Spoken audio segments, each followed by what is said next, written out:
New York is on fire. Awami League মাঠে নেমে গেছে, তাদের কর্মসূচি ঘোষণা করেছে, একদম এয়ারপোর্ট থেকে শুরু করে হোটেলের সামনে, জাতিসংঘের সামনে সবখানে আওয়ামী লীগ থাকবে। নিউ ইয়র্কে বিক্ষোভ হবে, আওয়ামী লীগ এক অংশে বিক্ষোভ করবে, পুলিশ নিশ্চয়ই আয়োজন করেছে যারা ইউনূসের পক্ষে নাচানাচি করবে তাদের জন্য নিশ্চয়ই আলাদা জায়গা থাকে, কিন্তু কোন কোন ব্যাককল এইসব ভুলে নিজে মাস্তানি করতে যায়, এরকম এক ব্যাককলের সন্ধান পেয়েছি। এম রহমান মাসুম, তিনি ওই কয়েকজন ইউটিউবার আছে না, প্যারিসে থাকে, আমেরিকায় থাকে, তাদের লেসপেন্সার বলে আর কি, তাদের চামচার মতো। তো শেখ হাসিনাকে সুযোগ পাইলেই গালাগালি করে, আওয়ামী লীগ সম্পর্কে ধানাই বানাই বলে। তো সে পড়ে গেছিল এই নিউ ইয়র্কে বিক্ষোভরত আওয়ামী লীগের সামনে। আমরা ভিডিওতে দেখি সে খুব ভাব নিছে, তারপরে সে বলতেছে সে পুলিশ ডাকবে। সে যখন পুলিশ ডাকছে তখন আরো একজনও পুলিশ ডেকেছে। তো আলটিমেটলি পুলিশ এসেছে এবং অসংখ্য ভুয়া ভুয়া দৈনিক হচ্ছে এই রহমান মাসুম, এবং পুলিশের সামনে মাস্তানি করতে গেছে, পরে পুলিশ গাড়িতে প্যাকেট করে পাঠিয়ে দিছে। আমরা ভিডিওতে একটু দেখি।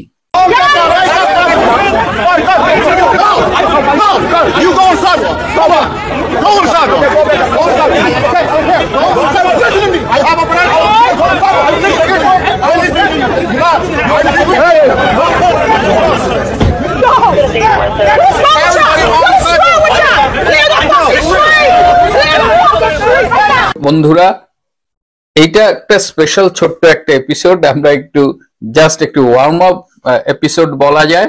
আমি আপনাদের নিউ ইয়র্কে কি ঘটছে সেটা নিয়মিতই আপনাদের আপডেট জানাবো। বাংলাদেশ সময় রাত 12টায় কিছুটা কম বেশি এই খেলা শুরু হবে এবং ভেন্যুটি হচ্ছে নিউ ইয়র্কে। সেই খেলায় অংশ নিচ্ছে কারা? বাংলাদেশের টিম। বিশেষ করে যেই দলটিকে বাংলাদেশে এখন রাজনৈতিক কার্যক্রম নিষিদ্ধ করা, সেই বাংলাদেশ আওয়ামী লীগ একটি বড় টিম, আর তাদের প্রতিপক্ষ হিসাবে এই খেলায় অংশ নিচ্ছে জাতীয়তাবাদী দল বা বিএনপি, আরেকটি যেটি স্বাধীনতা বিরোধী দল জামায়াত ইসলামী। মূলত এই তিনটি প্রধান টিম। আর বাংলাদেশের অন্তর্বর্তীকালীন সরকার প্রধান ডক্টর মোহাম্মদ ইউনূস, তিনি হচ্ছেন মূল এই খেলার একেবারেই একজন উদ্যোক্তা বা একজন সংগঠক। তিনি এই পুরো খেলাটি সাজিয়েছেন খুব সুচারুভাবে, নিখুঁতভাবে। তার যে জ্ঞান, তার যে গরিমা, তার যে দক্ষতা, বিশ্বমানের খেলোয়াড় তিনি।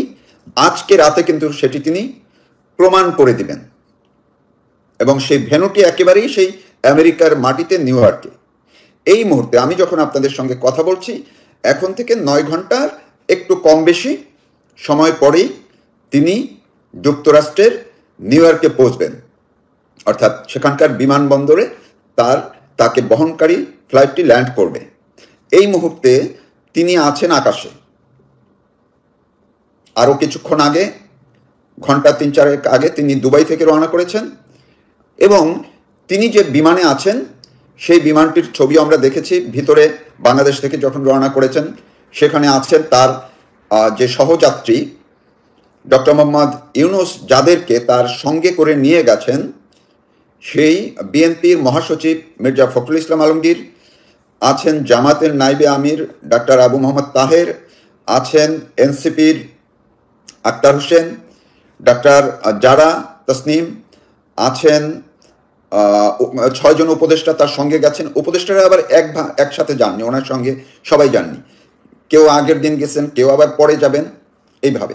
কিন্তু মূল বিষয়টি হচ্ছে ডক্টর মোহাম্মদ ইউনূসের যুক্তরাষ্ট্রে গমনকে কেন্দ্র করে, নিউ ইয়র্কে পৌঁছাকে কেন্দ্র করে বহু আগে থেকেই বাংলাদেশ আওয়ামী লীগের যারা নেদারল্যান্ডে রাজনীতি করেন, একই আদর্শের, উদ্দেশ্যের কিংবা সমমনা এবং মুক্তিযুদ্ধের পক্ষের যারা আছেন, পাশাপাশি আরেকটি বিষয় আপনারা একটু সূক্ষ্মভাবে শুনবেন, সেটি হচ্ছে শুধুমাত্র আওয়ামী লীগ কিন্তু নয়, বিভিন্ন ইস্যুতে গত 13 মাসে যারা ডক্টর মোহাম্মদ ইউনূসের উপরে ক্ষুব্ধ হয়েছেন, সংক্ষুব্ধ হয়েছেন, তাকে বাংলাদেশের সরকারে দেখতে চান না, এবং যারা তাকে মনে করেন যে ডক্টর মোহাম্মদ ইউনূস একজন সফল সরকার প্রধান হতে পারেননি, পারছেন না, ব্যর্থ হয়েছেন, এই চিন্তা ভাবনার মানুষগুলোও কিন্তু তারা প্রস্তুতি নিয়েছেন বিভিন্নভাবে। এবং এই আজকে বাংলাদেশ সময় আজকে মধ্যরাত্রে 12টার কিছু সময়, 12টার আগে থেকেই তারা নিউ ইয়র্কের এই বিমান বন্দরের আশেপাশে অবস্থান নেবেন, তাকে কালো পতাকা দেখাবেন, প্রতিবাদ জানাবেন। আর যেহেতু এই পরিস্থিতিটি বুঝে ডক্টর মোহাম্মদ ইউনূস কৌশলগত কারণেই লন্ডনের অভিজ্ঞতা কাজে লাগিয়ে তিনি বিএনপি নেতাকে জড়িয়েছেন এর মধ্যে, অর্থাৎ বিএনপিকে জড়িয়েছেন। শুনেছি বিএনপির ভারপ্রাপ্ত চেয়ারপারসন তারেক রহমান সরাসরি নিজে গত 3-4 দিনের দফায় দফায় নিউ ইয়র্কে বা যুক্তরাষ্ট্রে বিএনপির নেতা কর্মীদেরকে নিজে সংগঠিত হয়ে এই আওয়ামী লীগের বিরুদ্ধে সেখানে অবস্থান নেওয়ার জন্য নির্দেশ দিয়েছেন। যদি সেখানে ডক্টর মোহাম্মদ ইউনূসের সফর সঙ্গী হিসেবে যারা যাচ্ছেন সেই বিএনপি নেতারা কোনোভাবে অ্যাটাক হন, কোনো কিছু শিকার হন, যাতে করে সেটি প্রতিহত করতে পারেন। একইভাবে জামাতের যারা আছেন, আপনারা জানেন যুক্তরাষ্ট্রের জামাতের অনেক বড় একটি অবস্থান আছে, তারাও সব স্টেট থেকে এবং অন্যান্য দেশ থেকেও সেখানে যাচ্ছেন। ডক্টর মোহাম্মদ ইউনূসের নিজস্ব ব্যক্তিগত ব্যবসায়িক যে প্রতিষ্ঠান আছে সেখানকার অনেকগুলো স্টেটে তাদের সবার ছুটি, পরিবার সহ নিউ ইয়র্কে আসতে বলেছে গেট টুগেদার করার জন্য এবং সেখানে তারা অবস্থান নেবেন। এই যে টোটাল পরিস্থিতিটার মধ্যে ডক্টর মোহাম্মদ ইউনূস খুব বুঝে শুনেই আজকে রাতটি বাংলাদেশের মানুষের জন্য তাদের ঘুম হারাম করে দিয়েছেন। বাংলাদেশে যে তিনি বারবার যুদ্ধের কথা বলছিলেন, কিন্তু কোনোভাবেই অঙ্ক মিলছিল না, বাংলাদেশের যুদ্ধ বাধাতে তিনি এখন পর্যন্ত পারেননি। আর সেই জন্য সেই যুদ্ধটা তিনি নিউ ইয়র্কের মাটিতে নিয়ে গেছেন। তিনি বাংলাদেশকে খাটো করার জন্য তিনি এখন নিউ ইয়র্কে এই বিএনপি, জামাত এবং আওয়ামী লীগের মধ্যে সেইখানে একটু উত্তপ্ত উত্তেজনাকর পরিস্থিতি তৈরি করেছেন, যাতে বিশ্ববাসী দেখবে বাংলাদেশের মানুষ সেখানে নিজেরা হাতাহাতি করছেন, মারামারি করছেন, যেটি ইতিমধ্যেই গত রাত্রে নিউ ইয়র্কের সময় গত রাত্রে কিন্তু এক দফা হয়েছে বিএনপি এবং এই আওয়ামী লীগের নেতাকর্মীদের মধ্যে। এক দফা না, 2 দফাই হয়েছে, যদিও ছোটখাটো। কিন্তু আজকে রাতে অর্থাৎ নিউ ইয়র্ক সময় দুপুর 2:20 ডক্টর ইউনূস নামবেন নিউ ইয়র্কের বিমানবন্দরে, তখন বাংলাদেশ সময় 12:20 রাত্র।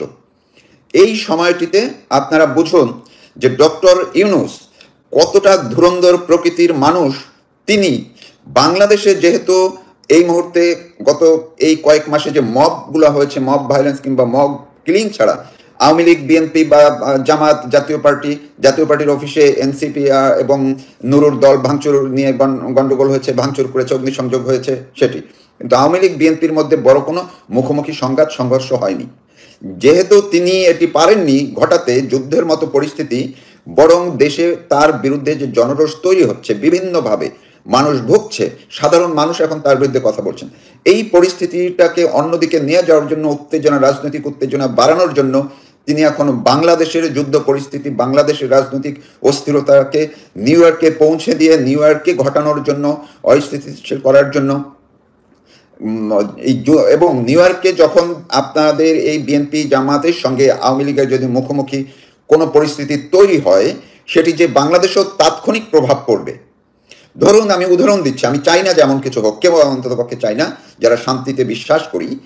নিউ ইয়র্কে আজকে দুপুরে 2:20 যখন তারা নামবে, আওয়ামী লীগ বিক্ষোভ করবে, বিএনপিও তারা সেখানে অবস্থান করবে, জামাত অবস্থান করবে, অন্যরা অবস্থান করবে।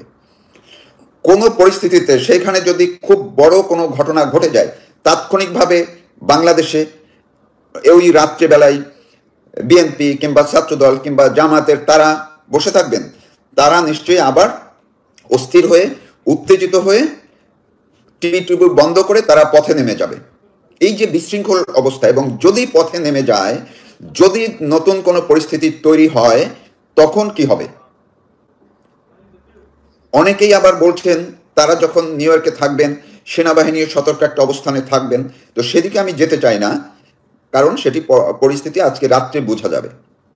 কিন্তু এটি তো সত্যি কথা যে আজকে রাতে আমি যে শিরোনামটি করেছি, আজ রাতে বাংলাদেশে কি হবে, আজ রাতে আর কিছু হোক বা না হোক, সবার দৃষ্টি বাংলাদেশের মানুষের চোখ টিভিতে থাকবে, কিংবা এই মোবাইলের দিকে থাকবে, পত্রপত্রিকা থাকবে, অনলাইনে থাকবে এবং সবাই এক ধরনের শ্বাসরুদ্ধকর উত্তেজনাকর পরিস্থিতি নিয়ে তাকিয়ে থাকবেন এবং ঘুম মোটামুটি ওই যে 12:20 সেই 12টা বেজে যাবে বাংলাদেশের মানুষের।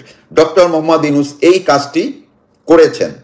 উনি যদি নিজের সেফটির জন্য, নিজের নিরাপত্তার জন্য, নিজের গা বাঁচানোর জন্য এবং নিজের গায়ে যদি যারা জুতো দেখাবে কিংবা স্লোগান দিবে সেটি বিএনপির ঘাড়ে চাপিয়ে না দিয়ে, জামাতের ঘাড়ে যদি চাপিয়ে না দিয়ে তাদেরকে এর মধ্যে না জড়ালে কিন্তু কোনো বিষয় ছিল না।